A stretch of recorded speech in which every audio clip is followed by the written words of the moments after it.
Hi, my name is William Thayer, and I'm talking about the COVID crisis. This is one video of a series of videos I prepared on the COVID crisis. When I started making these videos, there were 500, at about the beginning of April, there were about 500,000 cases. Now it's nearly tripled to 1.4 million. Deaths were 20,000, now they're 86,000. So this is a very, very serious problem. So I made a series of videos. My theme is we need more testing. So I talk about testing, test machines, test sample production, that is the reagents that are involved, a lot of videos. And if you're interested, you can freeze frame those. You can look at them by title on YouTube, or you can look at them by the link, which you'd probably have to copy down and enter in. But there's an easier way, as I'm learning how to work with YouTube, and that is just type in William Thayer. When you do that, you'll get a bunch of William Thayers. Look for the one picture, black and white picture. I think it's the only black and white picture. That's me in a flight suit. Look for that. Press on that and you will get all my videos, and you can just select the ones you're interested in. Now, my outline today is this is COVID in the military, and I'm going to criticize the military, so I want to be real clear. This isn't because I have any hostility towards the military. I worked with the military very closely for 30 years, specifically the Air Force. I am very pro-military. My family is military. My son was in the Air Force. My wife's father was in the Navy in World War II, as was my uncle, who was an Annapolis graduate. My grandfather fought in World War I. So very pro-military family. But I do not think that the military has reacted properly to the COVID crisis. So the first thing is, does the military have a COVID problem? And it certainly does. Why isn't the military reacting? I have to guess at that. Um, and then I think the military thinking was different 100 years ago when they were confronted with yellow fever, and they did react. Okay, they looked at it as a military problem. So I'm going to talk about that. And can the military fix their COVID problem? Yes, but they're going to have to do something. Okay, they can't wait around for somebody else to solve their problem. They're going to have to proactively solve the problem. Finally, I'm going to summarize the key points for the military. So does the military have a problem? Yes. In fact, the military problem is the reason that I started making these tapes.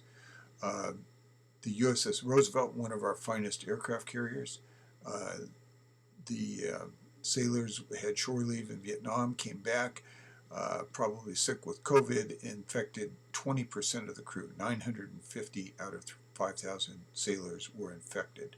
The carrier has been out of action for more than a month. Okay, that's a serious problem. This happened on April 2nd. I started making tapes very shortly thereafter. What's more alarming to me, and the reason I'm making this tape, is the same thing happened to the USS Kidd. This is a destroyer in the Pacific. 64 have got COVID. That's 20% of the crew. This was on April 28th. So for 4 weeks, the military really didn't do anything to prevent it from happening on their ships or military bases. Because if we look, as of May 14th, the time I'm making this tape, there are 8,000 COVID cases in the military. Okay, with 1 million people in the military, that's 0.8%. Doesn't sound like a lot. That's like 1%.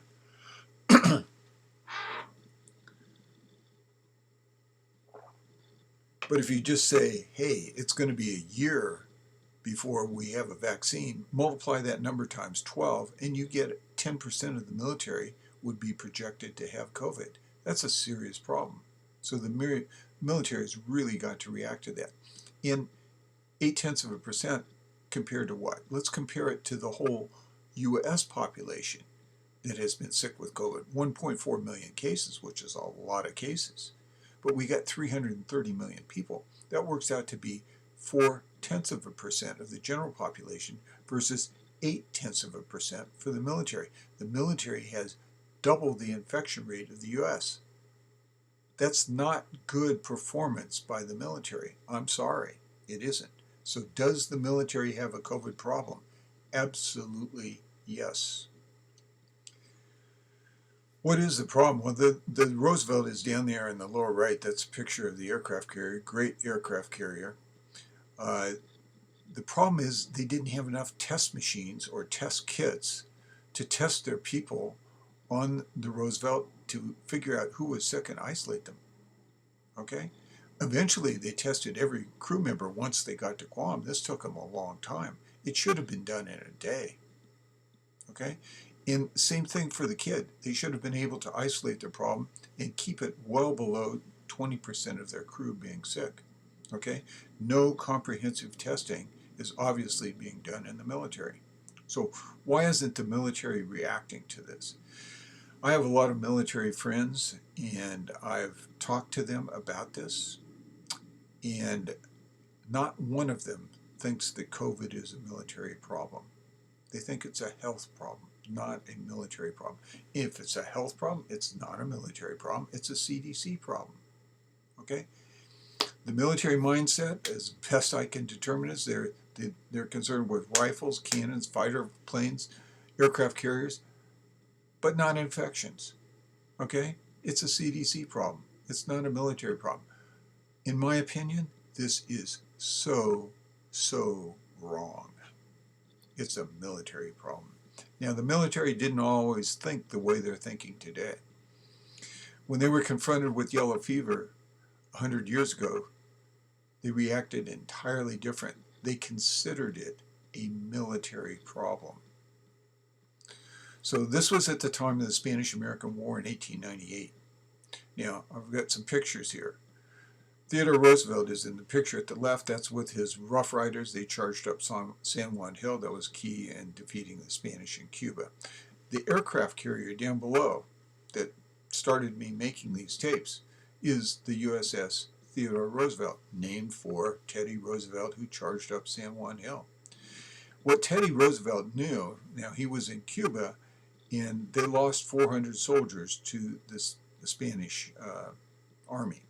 Okay, but they lost 2,000 during the battle and subsequent in the occupation of Cuba by the U.S. Army. They lost 2,000 to yellow fever, and Teddy Roosevelt knew about this. So the deadly thing was not the battle, it was the fever, the yellow fever. It was a military problem. So what the military of that time period said is it is a military problem, and they ordered Dr. Walter Reed, their best doctor, to go down and fix the problem. Fix the problem because it was a military problem. Okay? Now the thinking at the time was yellow fever was caused by fomites or filth. This was the theory. And what happens in yellow fever at the very end, you start vomiting black blood, and it's all over your clothes, all over the bed, perhaps on other people, and that this was the cause of the infection of other people. That's what they thought. A building could be infected by this, etc. Well, Dr. Walter Reed considered that theory, but he considered a lot of other things as well. And I won't go into a lot of detail because I'm going to make a video just on Walter Reed because I think it's so relevant to today. What he did is he put together several different pieces of information. Dr. Finley's mosquito theory, which Dr. Finley couldn't prove. Dr. Carter's observation on the incubation period of about 2 weeks. Another Dr. Carter, another Army doctor, worked in Mississippi Valley. He would notice that one person came down with yellow fever, all the relatives would come over to try to help, and 2 weeks later all the relatives got sick with yellow fever. Now he didn't know what the cause was, but he noticed the incubation period. And then there was a guardhouse case in Cuba where there were 7 soldiers locked up in a guardhouse, and they were not permitted to leave the guard room. Okay, there were 7 guys in a room. Only a small window was left open, too small for them to crawl out, but they left it open because it's hot in Cuba. One guy, one soldier, prisoner, got yellow fever, and he died a violent death in 3 days, and he vomited black blood all over the prison cell. Okay, in theory, then, the other people should have been sick because of this, but they didn't have yellow fever at all. So Dr. Walter Reed put it all together. He figured it was a mosquito. There was an incubation period involved. And what he did is he had to prove this, and he got some very courageous soldiers to volunteer to be bitten by mosquitoes that had yellow fever, with the outcome of they would either be very sick or they'd be very sick and die a violent death. Not two really good choices, but these soldiers were so brave they volunteered to do that. They found out, confirmed the theory, and then they just studied the mosquito, found out it liked very clean water to lay its eggs. And in Havana, they divided it up into 10 sections. They cleaned out all the standing clean water. And Havana and the army bases were yellow fever free. The first time in Havana's history that it was ever free of yellow fever. So that was Dr. Walter Reed. The military said, it's a military problem, go fix it. He went down using the very limited tools that he had at his capability, that he had at his availability, and solved the problem. There's a corollary to this, or really a sequel to this, was the Panama Canal. One of the associates with Dr. Walter Reed was Dr. Gorgas, another Army doctor. Now, the Panama Canal that the Americans built was the second attempt to build a Panama Canal. The first one was by the French, and they lost 20 to 30,000 workers dead due to yellow fever. This is why nobody really wanted to build a canal in Panama, because it was too disease-ridden. Dr. Gorgas said, what we've got to do is what we did in Havana. We've got to clean out all the standing water. And there were other measures as well. Okay? But when he proposed this to the Army officer that was in charge of the canal work, the Army officer said, that's just too expensive. We can't do this. So they bumped Dr. Gorgas' plea up to Teddy Roosevelt, up to the president. The buck stops there, as Harry Truman said. The buck stops here at the president's desk. It was up to President Teddy Roosevelt. Were you going to spend some cost that was probably 10% of the canal cost to just take health measures? That was the catch. Well, Teddy Roosevelt had been in Cuba. He knew what yellow fever was. He was unequivocal in his answer, and he said, fix the problem. And they did, even though it cost 10% of what the ultimate price was for the Panama Canal. They fixed it in the Panama Canal Zone, and later for the whole country of Panama. So can the military fix their COVID problem? Sure, if you have Dr. Walter Reed, he'd fix the problem. Well, yes, they can fix the problem. Dr. Walter Reed did it for yellow fever. With the tools that are available today, the military can solve its COVID problem. Okay? Until we get a vaccine, which would obviously solve the problem, the military's best weapon is going to be testing. Now, we've got a lot of testing tools, so we don't have to reinvent the wheel there. The problem is we just don't have enough of them. The USS Roosevelt didn't have enough of them. The USS Kidd didn't have enough of them. The military that has 8,000 sick people with COVID isn't doing enough testing. The military test objective has got to be find who's sick with COVID and isolate them so that the rest of the military remains healthy. Now that's very different than the CDC objective, which is testing objective, which is being used in this country as a whole. Their testing philosophy is just sample test. Wherever there's an increase in COVID cases, just lock down the economy in that area. So if COVID cases go up in New Orleans, lock down New Orleans. If there's still more COVID cases, lock them down tighter. Okay? Well, the military can't do that. You can't sample test and lock down the military. Because if you lock down the military doesn't have any readiness. You can't do anything. Can you lock down an aircraft carrier? Essentially, we've locked down an aircraft carrier, the USS Roosevelt in Guam, which means it's useless as a military weapon. Can the military shelter in place? Come on, this is just not possible. The military has got to be ready, okay? That means it's got to be healthy, okay? That means they have to find the people that have COVID in the military and isolate them. So let's take a look at what the USS Roosevelt should have done. And of course, they didn't have the test kits available, so they couldn't do it. But a PCR test kit looks for people with the COVID virus. So what would it take to test all 5,000 sailors? I mean, they did it over a period of a couple weeks, which just shows how poor the test equipment was. They could do it in a day with not very much cost at all. You take 5,000 sailors. We have an Abbott test machine. I'll show a picture of it later on. It can do 100 tests a day. So you need 50 Abbott test machines. What's the cost? 50 Abbott test machines, they cost $4,500 each, $225,000. You need the test chemicals or reagents that go with each test for each individual. You put the nose swab in there, you put the chemicals in there. You determine whether the virus exists. That costs $40 each. I think it will come down with mass production, but 5,000 times $40, okay, that's going to be 200,000. Okay, so the total cost for one test through, and you're going to need several tests, for the Roosevelt would be $425,000. That's just not a big cost. Okay, 10 times that is not a big cost. For the military, okay, it's 200 times the 5,000 sailors, okay? That's 85 million to do this particular test for the entire military. We are not talking about show-stopping numbers for the military that has a budget of $700 billion.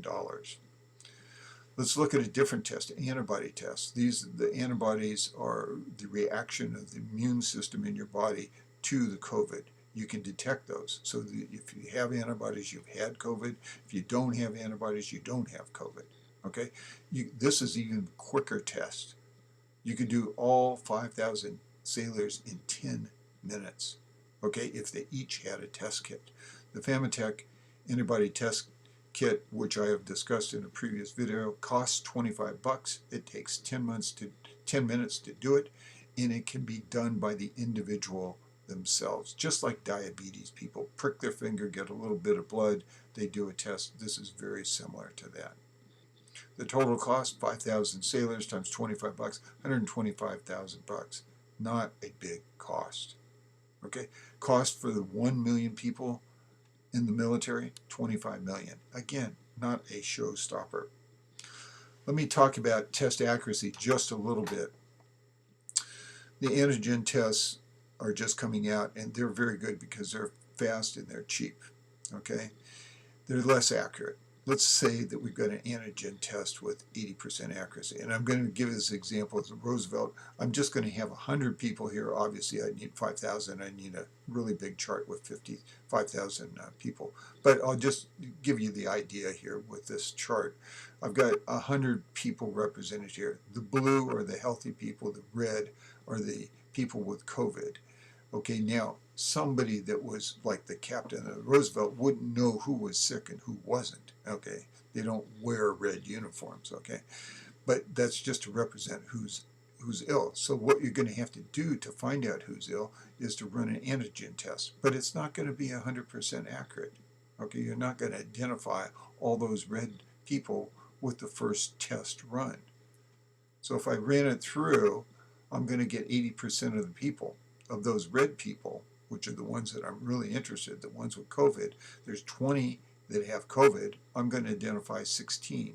So 4 of them are going to escape my identification with this test. Now I've got X's over all the red guys that have been identified with COVID. So in the top row, it's in the first group, the second group, and by the time I get to the third guy, I missed him with my test. Fourth guy, I get him. Okay, so I'm going to end up with 4 people that are still infected. It's going to look like this. I take all the people with X's because I've identified them as having COVID, and what do I do with them? I isolate them so they don't infect other members of the crew. But I still have 4 members of the crew that are sick, and then we'll go around and infect other people, as shown here. Okay, so I'm going to test again. So the way I'm going to do this, I'm going to compare it to the original group. The original group is up there at the upper left. That's the 20 red people are in there. That's the 20 infections. Now the lower right group is after I've tested once, and I've found 16 of those 20. I remove those. So, but I've still got 4 left. I do another test in, okay, 80% of 4 is 3, so I get 3 of them. And if I got one more, chances are I'm going to get them. So the third time I go through, I'll probably have a healthy crew. I'd probably run another test, test number 4 and test number 5, make sure that I found no new COVID people to make absolutely sure that my carrier was COVID free. What I'm advocating that the military do is entirely different than what the CDC, which is running the testing in the United States, it's Admiral Giroir, but it's Dr. Fauci and Dr. Birx echo the same thing because it's the traditional CDC way. What they do is they test a few and lock down everyone. Okay, so that if the tests go up, the tests indicate that there's more illness in, say, New York, they'll just lock New York down, or Baltimore, wherever the illnesses go up. The military can't do that. The military's got to test everyone and lock down the few, just the exact opposite of what the CDC is doing. The CDC tests few, the military's got to test everyone. Okay, the CDC locks down everyone, the military has got to just lock down the few, the sick. So to summarize, the military does not have to invent testing tools. They exist. The problem is there's just not enough of them. So let me go through a few of the testing tools. And I'll probably do another video going through what each one of these does and identifies as part of the campaign against COVID. PCR is the test that goes and tests for the virus. So the top row is all machines that do that. The left is the Abbott. That's the one that I used in the example with USS Roosevelt. A smaller version of a PCR test is the Akula. Obviously, you can hold that in one hand. And then a larger version is the Cepheid over at the right. You could do 4 tests simultaneously. At the lower left is an antibody test. That's from Famitech. This could be self-administered. It takes 10 minutes. So if you got a test, you got a million tests, everybody in the military can be tested in 10 minutes. At the lower right is an antigen test. This is fast, cheap, but it is less accurate. Okay, this one comes from Quidel. It looks for the proteins that are on the surface of the virus. The military needs to control its own destiny. Obviously, the military could not get enough test machines or test kits to help the USS Kidd after the disaster with the USS Roosevelt. Okay, they couldn't do it because they couldn't go down to the local drugstore and buy these test machines or test kits because there are just too few of them, and the ones we got are going to hospitals. So there's just not enough of these. So what's the military got to do? They've got to produce their own test machines and their own test reagents. So the military's got to utilize their defense contractors, Lockheed, Raytheon, all General Electric, all these very, very capable companies, and mass produce a whole bunch of test machines. Okay, that's half the battle.